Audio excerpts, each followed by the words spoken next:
Dead Alice Valuations are delighted to welcome you to another article from the experts. In this episode, entertainment memorabilia specialist Stephanie Connell reviews one of the most exciting auctions of the year, Sir Roger Moore, The Personal Collection, which took place at Bonhams in London. At the art world, autumn brings a new season of exciting and must-view auctions. This week, Bonhams London held one of the most electrifying, Sir Roger Moore, The Personal Collection. Sir Roger Moore, 1927 to 2017, was one of the most recognisable and treasured actors of his generation. He was widely adored by fans for his appearances as James Bond, as well as Simon Templar in The Saint and Lord Brett Sinclair in The Persuaders, to name a few. The James Bond film Octopussy, 1983, starring Sir Roger Moore, captures a fictional auction with competitive bidding in a crowded sale room, on that occasion for a Fabergé egg. This scene could almost have been replicated on the sale day at Bonham's busy New Bond Street galleries. The White Glove sale included over 220 lots, which took over 9 hours to sell. The collection, which was being offered on behalf of the late star's family, unsurprisingly garnered widespread pre-sale interest from the media, enthusiasts and collectors alike. Much of the sale focused on Sir Roger Moore's acting career, with scripts, awards and costumes all going under the hammer. Many lots related directly to James Bond, one of the strongest areas in film memorabilia collecting. Fittingly, this year marks 50 years since the actor's first appearance in the role. Sir Roger was enormously influential as a tastemaker in gentleman's fashion. Therefore, clothing, accessories and timepieces were some of the lots to watch. Antiques and art from the star's collection indicated his taste as a collector. Early in the auction, various desk accessories, pens and stationery were offered, produced by the likes of Montblanc, Cartier and Gucci. Lot 3 was one such lot, an RM monogrammed Gucci address and notebook. Despite the original pages having been replaced with facsimiles and the numbers having been removed, it offered a glimpse into Sir Roger's show business circle, including details for figures such as Michael Caine, Sean Connery, Kirk Douglas, Princess Margaret, Paul McCartney and Sidney Poitier. Estimated at £1,000 to £1,500, it achieved £6,400 including buyer's premium. Perhaps more surprising was the price achieved for Lot 6, a Morocco leather monogrammed stationery rack. The lot, which included Sir Roger Moore letterheaded notepaper, was estimated at £80 to £120. The final total selling price here was £8,960, including buyer's premium. Sir Roger was an avid backgammon player, and as James Bond notably competed on screen against villain Kamal Khan in a key scene of the movie Octopussy. The market for backgammon is currently particularly strong. The buzz during the viewing indicated that the 2 lots of case backgammon sets, Lot 10 and Lot 11, would far exceed their estimates. Lot 10 was a personalised set, embossed with the actor's name. The footnote for the lot credited this example as having been used on the set of James Bond by Sir Roger to play against producer Cubby Broccoli. The pre-sale estimate of £300 to £500 indicated the value of the set, rather than the interesting provenance. It eventually sold for £15,300, including buyer's premium. The second of the sets, Lot 11, was a more modest travelling willow basket example, estimated at £100 to £150. Despite the estimate, it fetched £10,880, including buyer's premium. In the world of James Bond poster collecting, examples printed in Australia are amongst the most affordable. However, for those included in such a collection, this trend would be tested. 4 of the lots, 36, 42, 64 and 164, were Australian daybill posters for the films The Spy Who Loved Me, Moonraker, For Your Eyes Only and A View to a Kill. Having each been signed by Sir Roger, they were offered with the same estimate of £500 to £700 each, a combined pre-sale low estimate of £2,000. Their eventual combined total was £46,720, including buyer's premium. The James Bond franchise provided many modern-day collectors with their first glimpse into the world of luxury watches. Therefore, some of the most sought pieces in the collection were James Bond-related watches. The highest price of the entire auction was achieved by Lot 92, a cased presentation set of 20 007 watches produced by Swatch.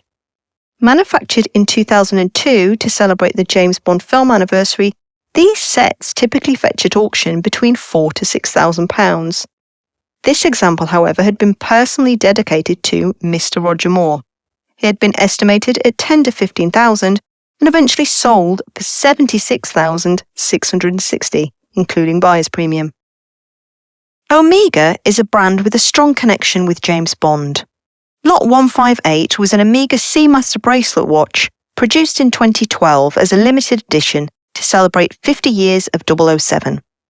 The clasp bore the inscription, "To Roger, love from Michael and Barbara," which, although not mentioned in the catalogue, may have indicated that this piece was a gift from Bond producers Barbara Broccoli and Michael G. Wilson. Sold with accompanying box card and instructions, it achieved £57,550, including buyer's premium, the estimate having been £20,000 to £30,000. The following item, Lot 159, was an Omega wristwatch, this time a Speedmaster Automatic MK40 triple calendar chronograph. Inscribed Roger Moore and dated November 1996, it was offered with presentation box and original warranty. Despite an estimate of £5,000 to £7,000, it sold for a total of £61,360. Sir Roger Moore was known particularly for his impeccable sartorial choices. For the style aficionados, the auction included many of his suits, jackets, ties and cufflinks. Highlights from the sale had even been previewed on Savile Row with Geeves and Hawkes. Sir Roger had a close association with the designer and tailor Doug Hayward, and several pieces designed by him went under the hammer. Foremost amongst them was Lot 170, a double-breasted dinner suit made for Sir Roger's role in A View to a Kill and worn at the royal premiere of the film in 1985. The fully labelled costume, the ultimate in James Bond style, sold at £25,600, the estimate having been £20,000 to £30,000. To complement this outfit, Lot 178, estimated at £400 to £600, was 2 black silk bow ties, including one by Turnbull and Asser. They sold for £6,144, including buyer's premium. Lot 80 was a collection of 12 ties, including 5 designed by Hayward, with others designed by Louis Vuitton and Ralph Lauren. The collection sold for a little over £1,000 each, with a selling price of £12,160, the estimate having been £400 to £600. Roger Moore was well known for his association with skiing, emphasised by his stunning downhill scenes featured in the James Bond films. However, many of these snowbound acrobatics were performed by a stunt double. According to an interview given by his son Geoffrey Moore prior to the auction, Roger Moore's film contract did not allow him to ski. In fact, Sir Roger apparently did not take up skiing until preparing for filming A View to a Kill in 1985. Afterwards, Sir Roger was passionate about the sport. One of the most desirable pieces in the auction was Lot 185, a white ski suit by Bogner, purchased for and identical to that worn by Sir Roger in the pre-title sequence of A View to a Kill. Such instantly recognisable film costume is rare on the open market. It was sold within its estimate of £15,000 to £25,000, with a total sales price of £28,160. Toward the latter portion of the sale, 6 lots of personally owned skis were included. The top lot here was 219, a pair of Castell skis bearing Roger Moore's printed signature, offered together with a pair of Interport poles. Against an estimate of £800 to £1,200, they sold for £4,864, including buyer's premium. Amongst the awards, the star lot was saved until the last. Lot 224 being the presentation plaque given to Sir Roger Moore to commemorate the placement of his star on the iconic Hollywood Walk of Fame. His star was unveiled 3 days prior to his 80th birthday on the 11th of October 2007. The commemorative piece was estimated at £10,000 to £15,000 and was offered almost 9.5 hours after the sale had commenced at almost 10:30 p.m. The final lot was eventually sold to a room bidder for a hammer price of £19,000, totalling £24,430, including buyer's premium.